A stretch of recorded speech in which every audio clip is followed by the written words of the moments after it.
Ya, tahun 2021 adalah tahun penuh harapan dalam upaya pemulihan pariwisata global. Terlihat dari pasca ditemukannya vaksin COVID-19 dan negara-negara yang pendapatannya sangat bergantung dari sektor pariwisata juga mulai mengeluarkan kebijakan yang memberikan kelonggaran bagi para wisatawan untuk melakukan perjalanan baik di dalam negeri maupun ke luar negeri.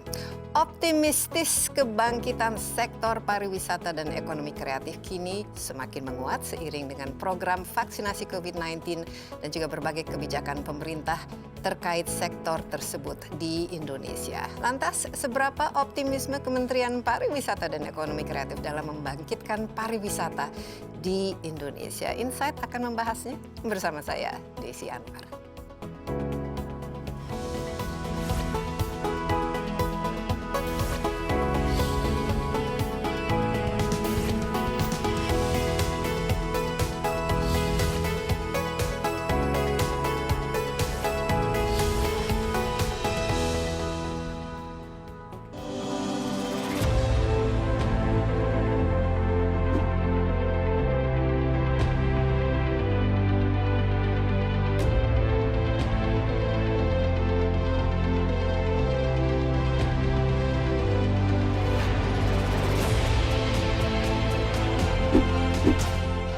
Hantaman pandemi COVID-19 terpaksa membuat sektor pariwisata Indonesia dan para pelaku di dalamnya harus terdiam sejenak. Meski berada di tengah masa krisis, beradaptasi dengan kebiasaan baru serta menerapkan ragam kebijakan jadi upaya membangkitkan geliat pariwisata Nusantara.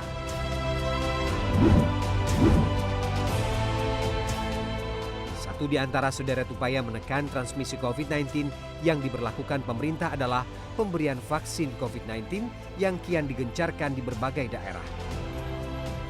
Kehadiran vaksin ini setidaknya memantik secerca harapan bagi para pelaku di sektor pariwisata. Vaksin adalah hal paling pertama yang harus dilakukan untuk memastikan rasa bagi wisatawan saat berkunjung ke sebuah destinasi. Selain itu, salah satu strategi utama pembukaan aktivitas pariwisata di Indonesia selama masa pandemi ini adalah dengan menerapkan protokol industri pariwisata sesuai dengan yang telah ditetapkan United Nations World Tourism Organization. Protokol kesehatan khusus bidang pariwisata inilah yang harus secara kreatif diterapkan di Indonesia dengan mempertimbangkan kondisi wilayah destinasi wisata, sosial, dan ekonomi setempat. Bersama-sama dengan program unggulan pemerintah, protokol destinasi dapat diterapkan untuk menjamin mulai bangkitnya industri pariwisata sekalipun pandemi belum 100% usai. Dengan tetap mempertahankan aspek keamanan dan kesehatan, serta sekaligus dipacu melalui berbagai usaha kreatif untuk menjadikan pariwisata Indonesia semakin berkembang bukan hanya dari sisi kuantitas, melainkan kualitas.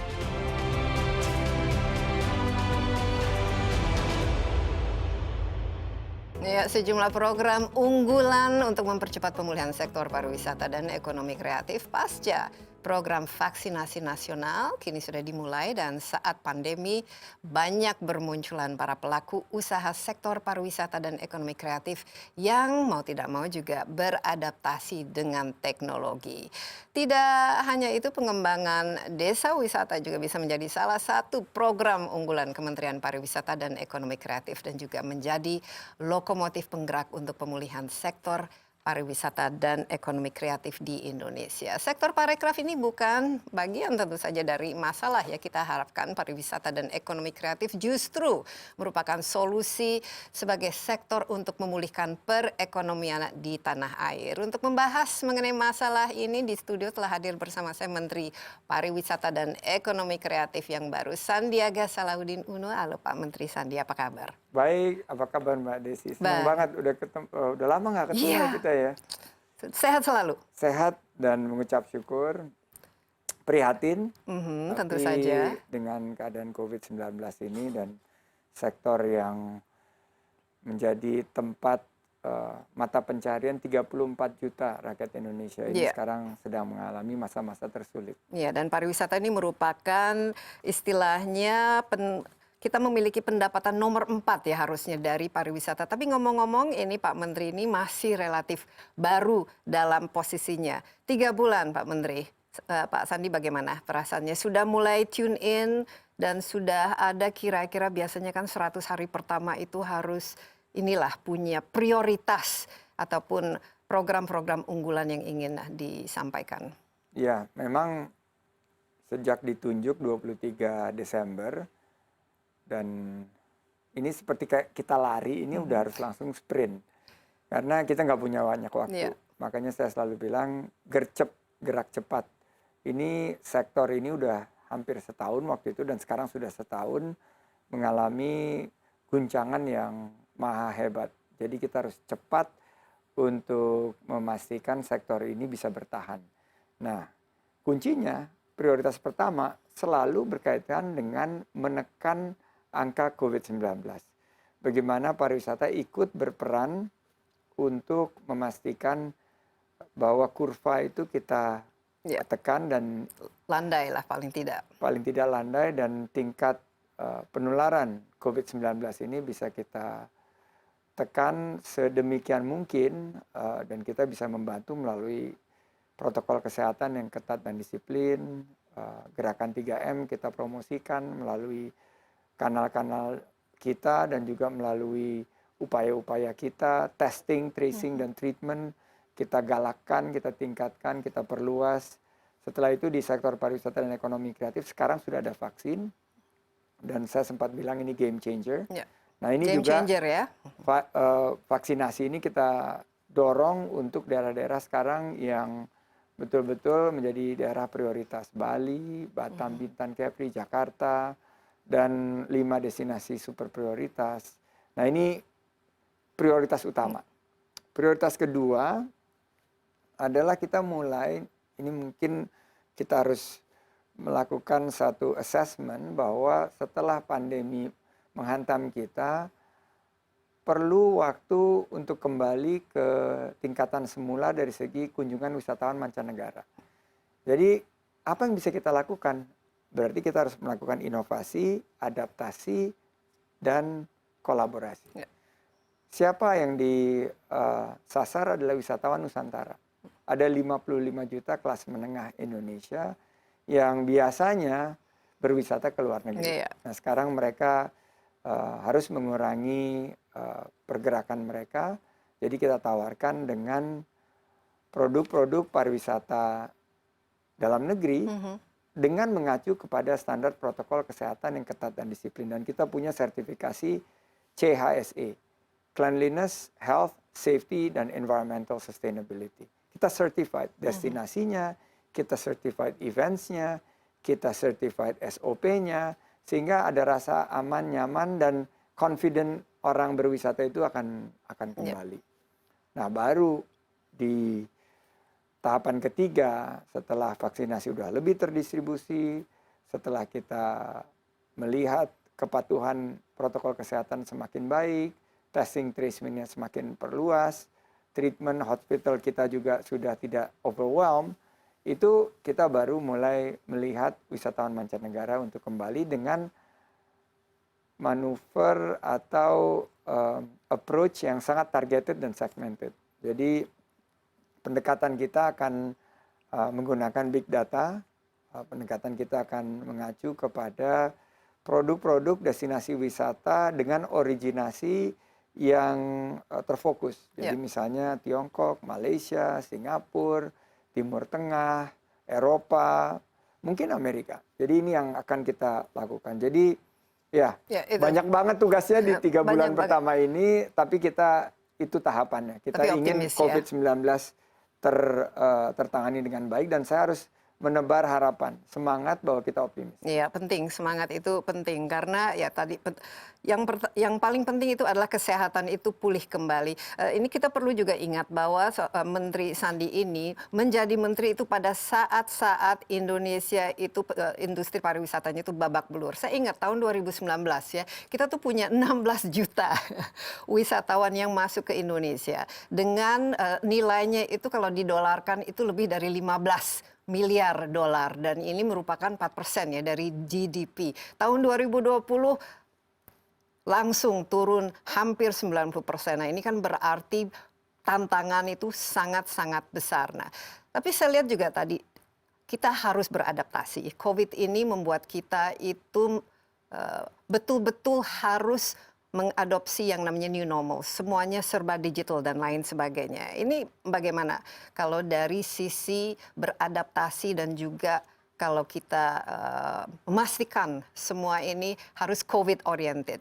Apa yang perlu dilakukan untuk memberikan solusi digital terhadap pariwisata? 360 derajat, Mbak Desi, kita harus beradaptasi. Mulai dari protokol kesehatannya sampai pendekatannya melalui inovasi teknologi dan digital. Onboarding kepada marketplace, karena harus contactless, paperless, touchless, atau cashless, kita harus juga dengan pembayaran melalui digital financial. Sekarang kita semua kan tinggal semua ini pakai QRIS, semua pakai QR code, dan kita QRIS-nya Bank Indonesia ini sekarang kita sudah onboarding di 2 juta lebih pelaku UMKM targetnya, tapi ternyata ada 4 juta yang onboarding tahun 2020. Jadi saya mendorong selain daripada kita menyesuaikan kenormalan baru di bidang kesehatan dengan menjaga jarak, memakai masker, pakai face shield, atau mencuci tangan, saya juga melihat bahwa ini kesempatan kita nih. This is a golden opportunity, kesempatan emas kita justru selain survive, we can revive and then thrive. Jadi revive-nya gimana caranya? Adopsilah sebagian daripada usaha di sektor pariwisata dan ekonomi kreatif yang bisa mengadopsi secara cepat menjadi juara. Pandemic winner, menjadi jawara pandemi. Mereka bisa jual produknya melalui marketplace, ada yang menjual paket pariwisatanya melalui augmented reality, melalui virtual reality, ada yang bisa mendorong dari segi pembayaran, terus travel now, pay later, itu juga ada bagian dan daripada semua kita adaptasi. kalau beli tiket juga semua sudah online ya. Kita istirahat sebentar Pak Sandi, tapi jangan kemana-mana dulu ya, kita masih cukup panjang perjalanan kita dalam diskusi ini. Tetaplah bersama kami. Insight with Desi Anwar akan segera kembali.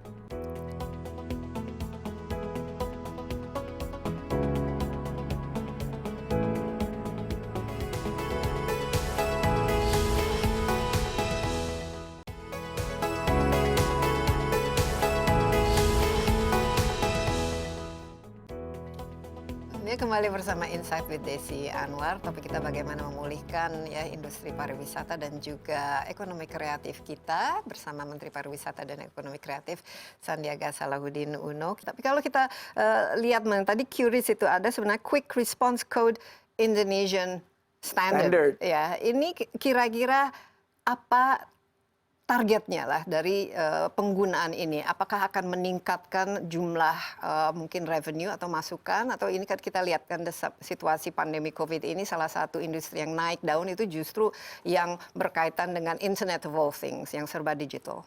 Ya, Internet of All Things, artificial intelligence, dan ini QRIS ini menurut saya satu leapfrogging, satu langkah loncatan yang cukup kuantum, di mana kita menggunakan pandemi ini untuk berbenah.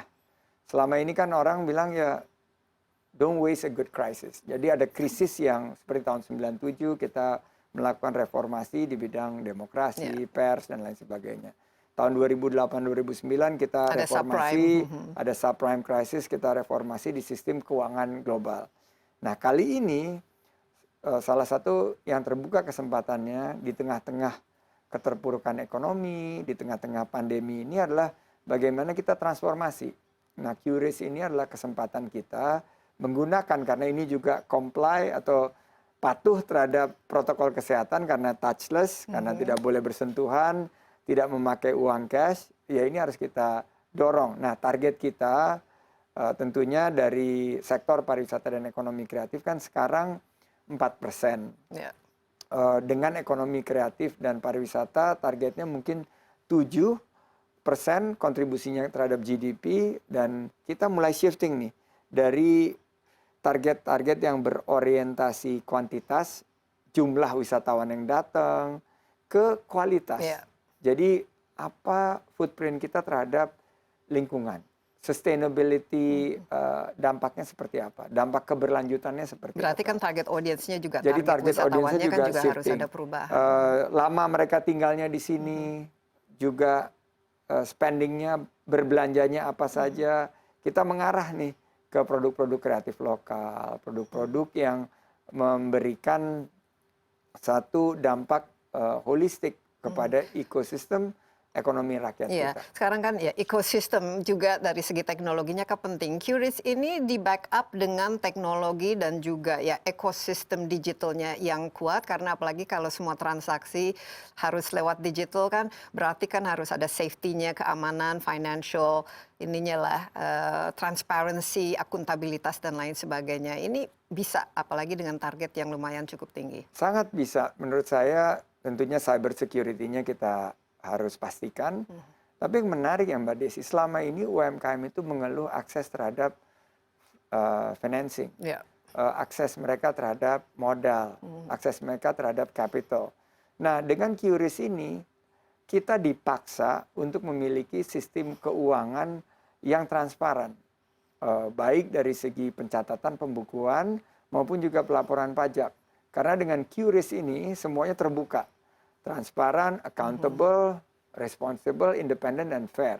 Jadi, produknya selain mereka bisa mendapatkan kemudahan bertransaksi, mereka juga tiba-tiba eligible untuk mendapatkan pendanaan. Iya, tanpa baik harus dari lewat perbankan, collateral dan juga iya, karena mereka know your bisa lihat nih, customer. oh nih arus cashnya seperti ini nih, usaha penyewaan papan seluncur, papan surfing board, atau papan selancar yang disewakan. Oh rupanya walaupun dia tidak punya track record, tidak punya rekam jejak sebelumnya, tapi oh dia tiap bulan dapatnya segini, terlihat. Nah inilah menjadi kesempatan kita untuk memberikan akses pendanaan kepada sektor yang selama ini hanya 20-30% tersentuh pendanaan yang formal. Dan kalau kita lihat juga kan UMKM ini khususnya pada saat COVID ini mereka yang paling kena terdampak ya dengan kehilangan pekerjaan. Kalau tidak salah ya industri kita kan ada 400 ribuan ya orang yang dipekerjakan dalam industri ini. Bayangkan dengan menurunnya hampir 90% ini kan berarti harus ada bantuan. Tapi ini bekerja sama dengan institusi-institusi finansial lainnya atau bagaimana ini cara transparansinya itu dan memastikan bahwa semuanya itu bisa dipertanggungjawabkan. Jadi tadi saya sampaikan gercep Mbak Desi, gercep itu gerak cepat. Nah yang kedua itu geber. Geber itu adalah gerak bersama, nggak bisa sendiri. Kementerian Pariwisata Ekonomi Kreatif itu harus menggandeng BI, himpunan bank milik negara, Himbara. Perbankan secara keseluruhan. Kemarin juga ada bank-bank swasta nasional yang besar ikut bergabung. UMKM yang kita beri pelatihan, kita juga mendorong beberapa penggerak UMKM seperti motivator, pelatihannya seperti apa, sehingga mereka selain dilatih didampingi dan mereka di onboarding. Jadi nama sekarang bahasa kerennya menaik kelaskan atau scaling up itu sekarang onboarding. Nah ini butuh secara totalitas karena misalnya kita semuanya mendorong QRIS, kita harus pastikan bahwa jaringan telekomunikasinya, infrastruktur internetnya sudah terpasang dan ini seamless. crucial ya pasti. Ini pasti perlu teman-teman dari Kominfo, teman-teman penyelenggara operator telekomunikasi, fiber optics, wifi dan lain sebagainya. Dan ini kan harus seluruh Nusantara ya. Jadi ini dari segi infrastruktur. Setelah itu kesiapan. Kita pengen lebih banyak homestay, karena sekarang kan kita lagi mendorong desa wisata.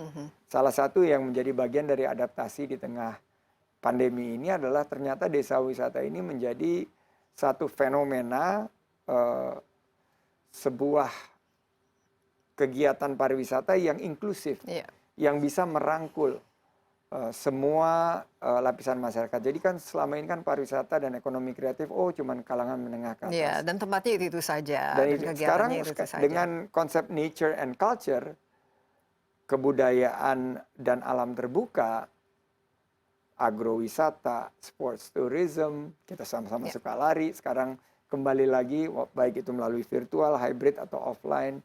Dan desa wisata ini kalau mereka mau maju harus juga homestay yang menyediakan layanan akomodasi itu juga harus terkoneksikan dengan QRIS. Kalau Jadi paling gampang sih 3G. 3G.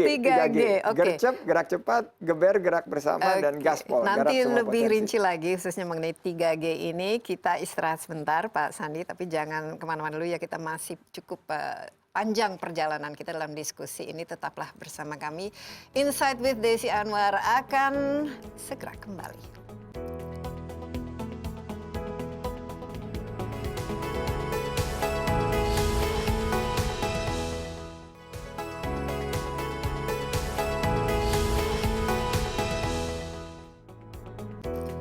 Ya, masih bersama Insight with Desi Anwar. Saya juga masih ditemani Menteri Pariwisata dan Ekonomi Kreatif Sandiaga Uno, dan tentu saja percakapan kita mengenai bagaimana memulihkan industri pariwisata dan juga tentu saja kreatif di Indonesia, apalagi tahun 2020 sempat babak belur, tapi menteri yang baru ini masuk pada akhir tahun 2020 ya. Jadi berarti mau tidak mau sampai tahun 2024 itu harus sprint katanya untuk mengejar target-target yang cukup ambisius. Tapi mumpung orangnya juga sangat suka lari, jadi sprint itu bukan masalah yang susah ataupun yang aneh.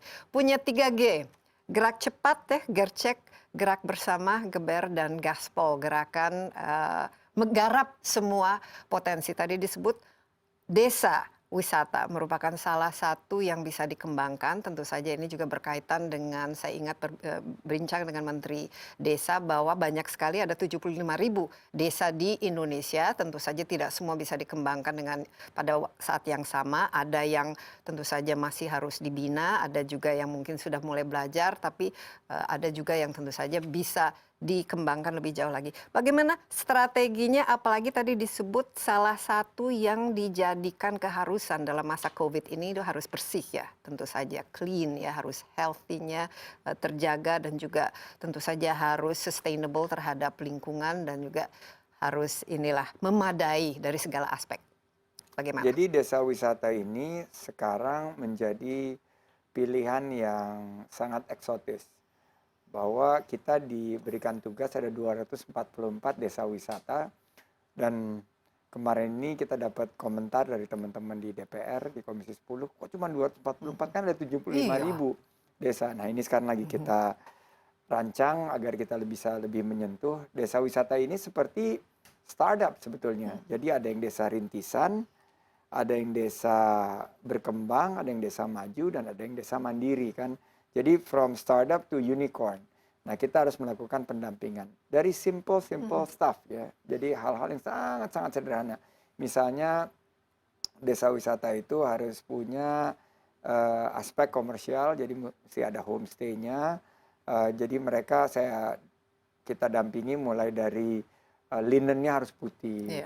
Handuknya itu jangan warnanya handuknya coklat tua gitu. Tapi handuknya juga warnanya putih. Harus ada wifi, nggak ada AC nggak apa-apa. Yang penting ada WC-nya yang bersih, tapi ada showernya. Terus setelah itu TV-nya nggak ada, tapi harus dipastikan chargernya itu accessible, karena sekarang para itu sudah wisatawan menjadi ini basic needs, udah ya? menjadi carinya tempat charger di mana. Terus yang terpenting juga mereka memberikan akses terhadap produk-produk ekonomi kreatif lokal seperti breakfast. Kan ini kan konsepnya bed and breakfast. Nah kalau lihat dari QRIS tadi kan, dari hampir 120.000 merchant yang udah masuk ke dalam ekosistem QRIS ini kan, masih mayoritas itu hampir 50%-an itu adalah usaha mikro, sisanya usaha kecil, menengah, dan usaha besar. Nah, jadi betul-betul startup ya sebenarnya. Jadi ya, semuanya konsepnya. startup. Jadi ini yang akan kita dorong, dan saya semakin yakin kita menebar harapan bahwa ada peluang loh, ada peluang yang di depan mata kita kalau mampu kita berinovasi, beradaptasi, dan berkolaborasi. Jadi desa wisata ini jadi program unggulan kami, dan ya sangat dekat di hati, very close to my heart. Saya pengen ngelihat mereka ini jadi satu destinasi yang nantinya kan, kalau dulu kita pikiran liburan cuman Bali. Iya. Dan sekarang walaupun ada 10 destinasi prioritas, ada 5 super prioritas, tapi desa wisata ini melengkapi produk-produk yang bisa kita tawarkan kepada wisatawan Nusantara dan pada saat tertentu kepada wisatawan asing. Misalnya di Bali itu ada desa Penglipuran. Sudah terpilih menjadi desa terbersih di dunia. Jadi, di dunia ya, bukan di Indonesia. Jadi salah satu publikasi yang mendorong rural tourism atau wisata pedesaan itu mengangkat desa Penglipuran di Kabupaten Bangli sebagai desa terbersih di dunia. Ya. Nah, capaian-capaian seperti ini menurut saya harus terus ditingkatkan dan ini adalah sarana kita yang tadi gaspol, menggarap semua potensi untuk menciptakan lapangan pekerjaan. Iya, dan ini tadi 244 sebenarnya kan yang memang sudah ready lah. Ini berarti mereka sudah mendapatkan sertifikat itu, CHSF tadi, Clean, Health, Safety, and Environment ini. Environmental Sustainability itu adalah sertifikasi yang banyak difokuskan ke hotel, ke restoran, tapi kita ingin perluas kepada destinasi-destinasi seperti desa wisata. Ya. Jadi harapan kita paling tidak tahun ini kira-kira berapa yang bisa diberikan? Tahun ini target kita desa wisata itu ada sekitar yang mendapat sertifikasi desa wisata berkelanjutan itu kemarin 26. 2021 saya targetkan dua kali lipat, jadi 52. 52 ya. 52 dan ini tersebar wilayahnya di Jawa Tengah, Jawa Timur, di Bali, ada juga di Labuan Bajo, di beberapa daerah Indonesia bagian dan timur. Dan ini semua kan barat. ada yang checklistnya ya, harus punya ini, ini. Harus. Tapi mungkin yang harus kita pikirkan juga Pak Sandi, karena kalau biasanya kan wisata, apalagi dengan mass tourism dan turis dari mancanegara, mereka ke suatu tempat kan itu ada dampaknya. Dampak terhadap kehidupan lokal, ekonomi lokal, tapi juga budaya lokal, dan juga tentu saja terhadap inilah lingkungannya. Nah ini bagaimana kalau saya lihat potensinya kan justru keunikan. Setiap desa di Indonesia dan setiap kabupaten kan punya keunikan sendiri, menjaga supaya ini justru tidak hilang ya, rasa otentiknya kalau kita ke satu daerah. Dan ini kan kreativitas Pemda atau kepala daerah setempat, saya lihat tuh banyak yang memiliki kreasi-kreasi untuk memajukan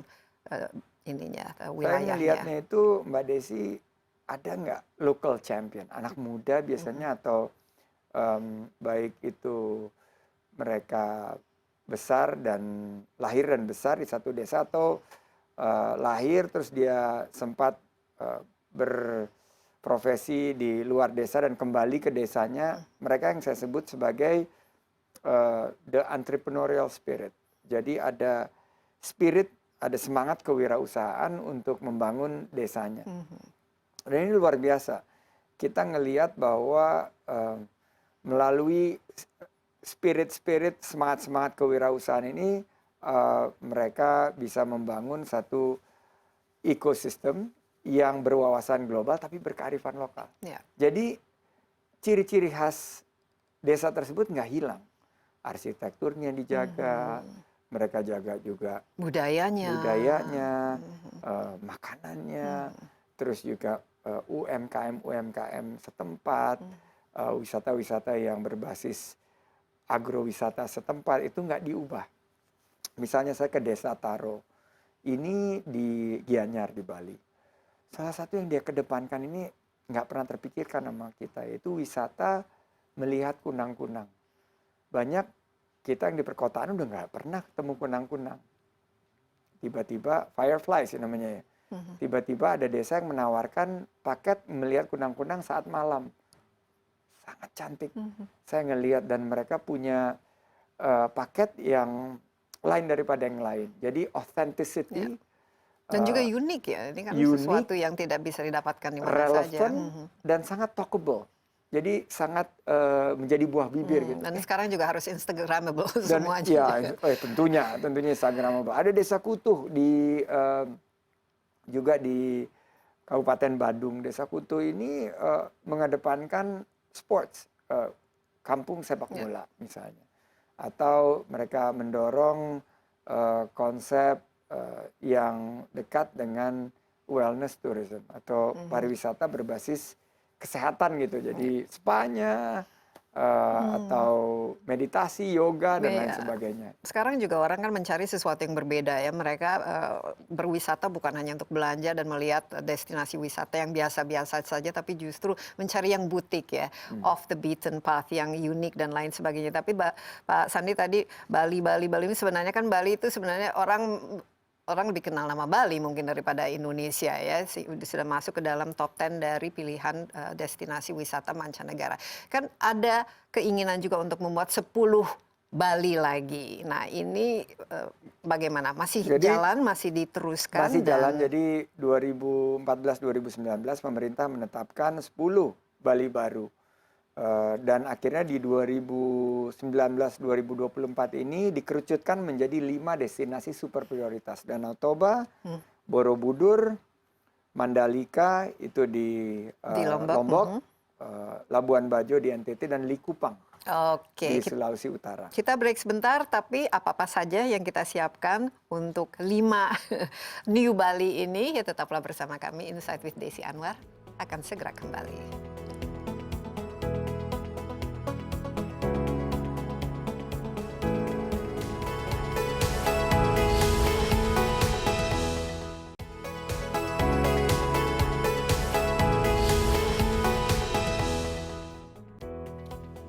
Ya, kembali bersama Insight with Desi Anwar. Topik kita bagaimana memulihkan ya industri pariwisata dan juga ekonomi kreatif kita bersama Menteri Pariwisata dan Ekonomi Kreatif Sandiaga Salahuddin Uno. Kita sudah banyak ya bercerita mengenai prioritas ya. Nah, salah satu yang menjadi program unggulan adalah membangun desa wisata.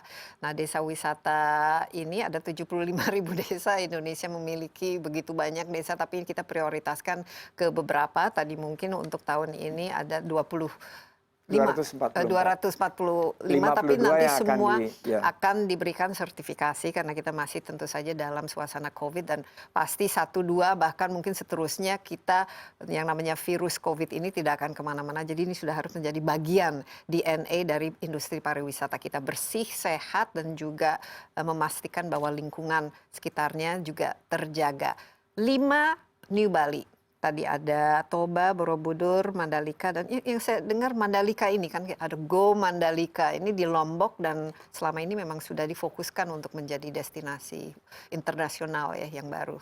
Ya, Mandalika ini sudah cukup lama ya, dan sekarang ada satu renewed sense of optimism, ada satu semangat baru karena Mandalika ini akan menjadi host dari MotoGP. Ya. Dan rencananya ini terus dipersiapkan. Tapi yang paling menarik juga, saya lihat ada beberapa desa wisata di sekeliling Mandalika MotoGP track ini. Jadi selain dari alamnya yang indah, ada satu misalnya desa Bili Bantul di Lombok Tengah itu kebugaran. Jadi bekerja sama dengan salah satu perusahaan jamu yang besar di sini. Mereka punya paket-paket untuk spa, tapi yang dalam alam pedesaan. Ada yang fokusnya di tenun, desa Sukarare, ada yang di kebudayaan, desa Rembitan, Dusun Sade, dan ini yang sekarang berkembang. Nah, Go Mandalika ini adalah konsep tadi adaptasi dengan e-tourism. Jadi mereka bisa memberikan satu wadah informasi yang terintegrasi dan memberikan kesempatan juga untuk melakukan virtual tour dan augmented reality dan virtual reality. Nah, harapan kita ini bisa jadi model untuk sports tourism. Kemarin kita baru launch yang QRIS untuk sports tourism itu golf. Tapi kedepannya sports tourism itu yang pakai QRIS itu bisa mencakup banyak sekali. Jadi kalau di Mandalika itu ada trekking, mendaki Gunung Rinjani, juga ada triathlon. Ke depan juga kita akan mendorong equestrian berkuda, juga ada panahan. Yang ya sekarang semua olahraga berbasis alam terbuka itu sangat diminati. Ya, pokoknya yang berkaitan dengan kesehatan juga ini penting. Dan kalau kita lihat kan ada 10 yang dikerucutkan menjadi 5. 5 ini kita fokuskan, tapi 10-nya ini juga cantik-cantik. Ada Belitung, Raja Ampat, Wakatobi, Tanjung Lesung. Ada kalau kita lihat di Kalimantan itu ada Derawan, diving, itu belum Toraja, Toraja baru saja dibuka oleh Bapak dan tentu Presiden. saja ya Ya, jadi Wakatobi, Wakatobi, Togean ya, Island, Togian Island, Morotai. dan Jadi sekarang juga ada pula di Pulau Rote katanya ada. ada Pulau Roti, Ya. betul. Nah ini destinasi baru ini sebenarnya kan kuncinya. Kenapa orang taunya kan Bali ini karena kita memang dari segi sekarang sudah perlu dipromosikan dan lain sebagainya. Tapi yang ada itu pertama itu adalah infrastruktur ya, gampang untuk ke sana, semua akses itu penting. Satu lagi itu adalah ya untuk ke penginapannya, hotelnya, amenitiesnya, dan kemudian tentu saja SDM, pelayanannya, servicenya, dan mereka juga bisa berkomunikasi, membuat orang merasa nyaman, aman. Ini bagaimana? Karena ini pasti persiapannya itu sangat menantang karena tiap-tiap daerah kan punya potensi dan juga kekuatan. Mbak Desi, kita nih se-Indonesia dan seluruh dunia dimanjakan sama Bali. Bali itu set standarnya sangat tinggi. Semua orang melihat Bali itu karena SDM Bali sudah sangat terlatih. Dan kita punya beberapa politeknik yang memberikan standar pelayanan seperti Bali ini kepada seluruh destinasi wisata lainnya. Memang banyak tantangan SDM kita belum terbangun, belum terbiasa melayani orang, belum terbiasa tersenyum jam 12 malam menerima tamu. Itu susah kan? Nah, jadi ataupun servisnya dan selalu ramah, menawarkan tambahan dari effort atau upaya untuk memberikan rasa nyaman bagi wisatawan. Nah, kita belajar dari Bali, sekarang kita sudah mulai replikasi model-model seperti Bali ini di 5 destinasi super prioritas, dan juga kita tingkatkan ke 10 kawasan pariwisata prioritas, dan begitu banyak spot-spot di seluruh Indonesia. Sehingga akhirnya orang punya opsi bahwa kalau ke Indonesia itu bukan hanya ke satu tempat, tapi ke beberapa lokasi, dan orang akan kembali ke sini. Ya, dan kalau kita lihat misalnya Borobudur, ini kan sebenarnya dari dulu juga merupakan destinasi wisata internasional, dan ini juga religi ya, ada destinasi. Dan apalagi Toba, Danau Toba ini kalau kita ke sana itu seperti Swiss ya, tapi bagaimana kita justru membuat ini sesuatu yang atraktif. Ini bagaimana Pak Sandi, kerjasama tentu saja dengan Pemda atau pemerintah daerah di Danau ini kan Toba penting sekali. Iya, penting banget. Di Danau Toba itu ada 8 kabupaten yang berlokasi di seputar Danau Toba.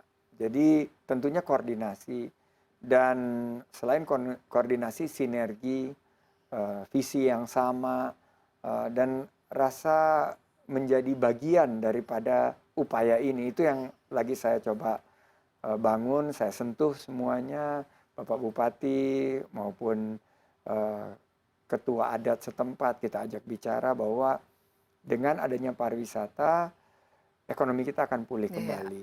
Dengan adanya protokol kesehatan, kita akan mampu mempercepat kebangkitan. Jadi teman-teman di Danau Toba sudah sangat membantu, dan di destinasi wisata lainnya juga. Saya nonstop, baik melalui fisik maupun melalui virtual, menyentuh mereka semua. Karena ini kuncinya, meyakinkan pemerintah daerah bahwa siap kan membuka diri untuk kedatangan tamu kan. Ada juga yang mungkin tidak ingin atau tidak mau gitu, atau kurang antusias. Harus mereka melihat bahwa pariwisata ini adalah keniscayaan mereka untuk meningkatkan kesejahteraan masyarakat di sana. Jadi saya selalu bilang bahwa bringing back tourism is bringing back the economy. Jadi kalau kita bisa bawa pariwisata kembali, setelah kita bisa menekan angka COVID ini dengan protokol kesehatan, ini adalah one way ticket for success. Iya, karena multiplier effect-nya kan lumayan. Multiplier effect-nya luar biasa. Banyak. Jadi kalau dilihat dari berbagai jenis investasi di bidang pariwisata dan ekonomi kreatif lah yang paling besar penciptaan lapangan kerjanya. Jadi untuk $1 investasi, ukurannya itu mungkin 3-4 kali lebih banyak lapangan kerja yang tercipta dibandingkan investasi yang ada di sektor lain. Tadi disebut salah satu prioritasnya adalah membuka koridor. Nah, ini juga berkaitan dengan siapa yang kita harapkan datang. Karena dengan adanya COVID ini tentu saja ekonomi di dunia juga mengalami krisis. Kita lihat di Amerika dan juga di Eropa. tapi kita sudah banyak turis-turis dari negara-negara tadi disebut Tiongkok dan juga mungkin Timur Tengah. Apa plan ke depan untuk membuat koridor-koridor paling tinggi dari segi bisnis dulu lah supaya orang nyaman datang ke Indonesia? Ya, pertama kita kerja dalam bentuk koordinasi dan kolaborasi yang kolosal karena ini kementerian dan lembaga yang terlibat banyak sekali. Leading sektornya untuk koridor travel ini adalah Kementerian Luar Negeri. Ya. Jadi mereka yang harus menentukan dari segi bersama-sama dengan Kementerian Kesehatan, mungkin dengan WHO dan lain sebagainya, negara yang tingkat resikonya rendah, vaksinasinya tinggi, juga angka penularan COVID-19-nya sudah bisa ditekan, mau timbal balik reciprocity, dan juga mereka memiliki pre-departure dan post-arrival routine yang aman dan nyaman. Nah ini kemarin Bu Menlu mengindikasi ada beberapa negara, tetapi ini masih dalam tahap pembahasan seperti Tiongkok, Singapura, mungkin Malaysia, Eropa, kita bisa pilih mungkin Belanda, atau Timur Tengah, bisa Doha atau Dubai, yang menjadi secara point to point atau secara langsung menghubungkannya dengan antara originasi ke destinasi. Nah ini yang harus kita lihat secara holistik. Harapan kita tentunya membangun motivasi bahwa pariwisata help is on the way. Itu satu. Nomor dua, jangan sampai pariwisata ini dianggap sebagai masalah karena membawa orang. Jadi harus dipastikan bahwa dengan datangnya para wisatawan mancanegara itu angka penularan COVID atau varian baru COVID ini tidak memperparah situasi, tidak tertrigger dan malah membawa situasi ini semakin buruk. Nah, yang ketiga menurut saya dalam travel corridor ini harus dilakukan secara bertahap, nggak bisa langsung buka gitu, tapi dilakukan bertahap, mungkin 1 flight per hari, terus 2 flight per hari. Setiap mereka datang kan ada 3 zona hijau yang lagi mau dikembangkan di Bali, yaitu zona Nusa Dua, zona Ubud, sama zona Sanur. Nah bagaimana zona ini juga bukan hanya wisatawannya yang safe, tapi juga semua pekerjanya, pekerja hotel, pekerja restoran, semua masyarakatnya di sana juga safe. Jadi ini yang langkah yang tadi saya bilang. Baik ya. Tapi kolaborasi yang sangat kolosal. Tapi ini pasti ada perubahan-perubahan karena kita juga situasi COVID ini tidak menentu ya. Jadi kita harus fleksibel ya. Kita harus fleksibel, harus ada optionalities. Kita harus bisa cepat pivot dan kita semuanya dipandu oleh data. So data driven policy. Ya, kita istirahat sebentar, masih ada 1 segmen lagi Pak Sandi. Jadi jangan kemana-mana dulu, Insight with Desi Anwar. Kita akan segera kembali.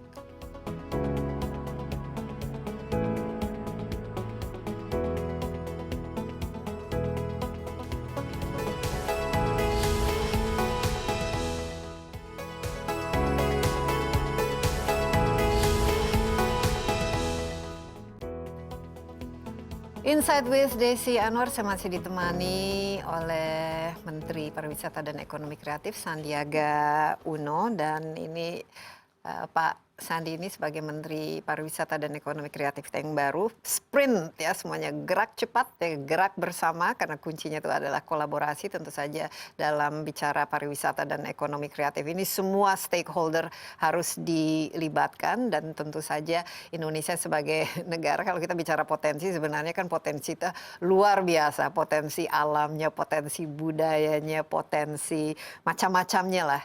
Dari segi destinasi wisata, we have everything, mau dari pantai, gunung, mau dari kulinerinya, dan juga orang-orangnya juga sangat ramah ya. Tapi kuncinya sebenarnya kan adalah SDM, bagaimana kita mempersiapkan SDM. Saya lihat itu dari portfolio yang dipegang, kuncinya tuh di ekonomi kreatif itu sendiri. Bisa bicara lebih mengenai target-target yang ingin dicapai, karena kalau target jumlah turis ya yang datang atau yang masuk ke Indonesia atau bepergian di Indonesia, kita nggak mungkin ya 1-2 tahun ini mencapai 16 juta. Jadi kita harus cari angka-angka meningkatkan dari 4% GDP sumbangan pariwisata ke GDP itu jadi 7%, ini persisnya dari mana? Jadi ekonomi kreatif ini ada 17 subsektor. dan dari 17 subsektor ini ada 3 sektor yang sangat mendominasi, yaitu kuliner, fashion, dan kriya, kerajinan tangan. Tapi ada beberapa sektor yang bertumbuhnya sangat pesat akhir-akhir ini, seperti sektor animasi dan juga sektor e-games atau e-sports, gaming. Nah, ini yang saya bisa kategorikan mereka adalah disebut sebagai COVID defensive sector. Jadi secara sektor mereka justru bertumbuh di tengah-tengah COVID secara signifikan. Jadi e-sports, gaming, animasi malah bertumbuh, dan sisi teknologi. Jadi ekosistem ekonomi digital itu tumbuh dikarenakan tadi fintech, e-commerce, dan juga karena kita the new normal ini dan semua new normal, berdasarkan semua teknologi dan berdasarkan digital. teknologi. Nah, saya melihat bahwa kita ini dari segi kontribusi ekonomi kreatif ke GDP secara global posisinya 3. Amerika nomor 1 tentunya dengan Hollywood. Kedua Korea, mereka punya K-pop. Dan ketiga Indonesia. Surprise, surprise. Berarti kan kita udah di sana. Nah, kita punya dangdut, kita punya banyak sekali. Ada dangdut koplo, ada sinetron, ada juga film industri yang sekarang lagi mulai berkembang lagi gitu. Terus ada music. Dan kita pengguna sosmed terbesar. Pengguna sosmed terbesar. Jadi saya sangat optimis bahwa ekonomi kreatif kita ini sebetulnya tugasnya pemerintah simple. Memfasilitasi, mempermudah. Kalau tidak bisa membantu, jangan membebani jangan sektor menghalangi ini. lah istilahnya. Jangan menghalangi, kasih fasilitasi, gitu. akses pasar, kasih akses peningkatan SDM, beri mereka bantuan agar bisa naik kelas, scale up, beri kesempatan mereka ikut di ajang-ajang dunia. Film kita kualitasnya sudah sangat bagus. Banyak Sebentar lagi kita sineas muda. Iya, sebentar lagi kita akan menang Oscar dalam waktu 5-10 tahun lagi, dan saya yakini itu. Music juga begitu. Sebentar lagi juga kita akan menang Grammy. Jadi menurut saya pasar kita besar, ekonomi kreatif ini harus bertumbuh, dan memang kita harus bergandengan tangan. Kita harus berkolaborasi, dan saya yakin dengan bangkitnya pariwisata dan ekonomi kreatif ini, pemulihan kita pasca pandemi akan semakin bisa cepat kita realisasikan. Tapi bagaimana? Karena ya mungkin apakah ada regulasi baru yang memudahkan, atau juga mungkin ada grant atau subsidi maupun insentif yang diberikan bagi orang-orang pelaku ekonomi kreatif ini, dan juga per sektor berbeda-beda. Tapi kalau bisa khusus yang tadi, misalnya kita bicara IP. Intellectual properties. Itu bagaimana kita bisa bantu pemerintah untuk melawan pembajakan. Jadi film itu kehilangan 15-20 triliun rupiah per tahun karena pembajakan. Jadi bagaimana pemerintah berkolaborasi, setiap kementerian lembaga, kepolisian, TNI, kita lawan itu yang namanya pembajakan. Ini udah sangat membantu. Kedua, akses pembiayaan. Bagaimana caranya intellectual property itu bisa dibiayai oleh sistem perbankan kita. Jadi ini sekarang lagi kita tuangkan dalam rancangan peraturan pemerintah untuk ekonomi kreatif. Yang ketiga menurut saya adalah akses terhadap pasar. Marketing, promosi, ini kan kalau Hollywood kita lihat industrinya ini. Jadi justru paling besar adalah marketing, promosi, dan menjualan rights, dan merchandise dan lain sebagainya yang berkaitan kan kita tahu bahwa content is king. Jadi konten kita udah bagus, sekarang packaging is queen. Jadi kemasannya gimana? Packaging is queen. Dan the digital economy ecosystem itu adalah kingdomnya. Jadi ini yang kita harus pastikan, Mbak Desi, bahwa ekonomi kreatif kita jadi pandemic winner. Selama ini 3 bulan ini apa yang dirasakan? Mungkin tantangan, mungkin ini kan biasanya harus ada adjustment, bagaimana kerjasama, ada tantangannya, dan juga mungkin dengan stakeholder yang lain, kelembagaan, kementerian yang lain. Saya cukup surprise, pleasantly surprised ya. Saya sangat terkejut, secara gembira saya terkejut bahwa pandemi ini membuat orang betul-betul terbuka untuk bekerja sama. Jadi biasanya yang tertutup, sektoral, ini sangat terbuka. Dan sekarang semua kita main WhatsApp group, kita di Clubhouse, kita ngobrol antar sektor. Ini ternyata menghadirkan satu keterbukaan yang memudahkan untuk kita berkolaborasi. Dan Dan Pak Sandi optimis ini bisa lah ini. Saya cukup optimis. Capaian. Saya optimis. Kalau untuk COVID-nya saya cautiously optimistic. Tapi kalau untuk bahwa the light at the end of the tunnel atau secercah cahaya itu sudah terlihat, saya sangat optimis. Dan program vaksinasi cukup optimis ya, kita bisa melakukannya dengan cepat, tepat, dan juga sesuai dengan Saya harapan. melihat dengan semangat dari semua sektor, tingkat vaksinasi yang sekarang kita kejar ini mudah-mudahan bisa mencapai 1 juta vaksin per hari, bisa terwujud. Per hari ini aja saya sudah lihat kita semakin siap, masyarakat menerima vaksin itu sebagai bagian daripada kenormalan baru, bagian daripada kehidupan kita sehari-hari. Ya, kita harapkan pemerintah punya target akhir tahun ini 180 juta ya masyarakat sudah divaksin, tapi target kita 2/3. Pak Sandi, terima kasih banyak telah memberikan waktu. Ini 3 bulan tentu saja masih banyak ya kerja keras di hadapan Pak Menteri. Tapi sebelum kita berpisah ya, katanya ada pantun yang ingin disampaikan. Ayo. Coba. Ada pantun karena kita baru saja mendapat pengakuan dari UNESCO untuk pantun sebagai warisan kebudayaan kita. Jadi if you don't use it, you lose it. Jadi kita harus benar-benar pakai. Izinkan saya membaca pantun untuk Mbak Desi Anwar dan CNN. Terbang ke Bajo, lanjut ke Mandalika. Jangan lupa icip sate rembiganya. Berbicara soal media, pasti CNN yang jadi referensinya. Mampir ke CNN ditemani Mas Putra. Belum afdol kalau nggak lihat studionya. Mbak Desi Anwar, yuk terus berkolaborasi bersama agar pariwisata dan ekonomi kreatif kembali berjaya. Beli ransel buat tamasya, warnanya hitam, kualitasnya istimewa. Ayo dukung wisata di Indonesia aja karena keindahan destinasinya luar biasa. Last but not least, ke Danau Toba naik perahu. Pemandangannya indah, tak perlu ragu. Mari kita saling bahu-membahu. Majukan parekraf agar Indonesia semakin maju. Iya, waduh luar biasa. Ini nggak salah, ini pantun dijadikan warisan budaya dunia. Apalagi kalau isi pantunnya itu sangat-sangat berkualitas. Sekali lagi Pak Menteri, terima kasih banyak. Sehat selalu. Terima kasih. Sekarang tetap olahraga kan? Rajin berolahraga untuk bagian peningkatan imunitas. Iya, dan walaupun masih belum divaksin ya sekarang karena harus kita menunggu 3 bulan. Juni saya rencana divaksin. Iya, dan kita harapkan juga seluruh Indonesia kita bisa keluar dari masa-masa krisis pandemi COVID-19 ini. Sekali lagi terima kasih banyak Pak Menteri. Dan demikian Insight kali ini, dan jangan lupa Anda juga dapat menyaksikan tayangan ini di cnnindonesia.com dan di YouTube CNN Indonesia Insight with Desi Anwar. Jangan lupa juga, ini penting sekali ya, walaupun vaksinasi sudah berjalan, 3M, rajin mencuci tangan, menggunakan masker, menghindari kerumunan. Sampai jumpa, stay safe, stay healthy. Bye-bye.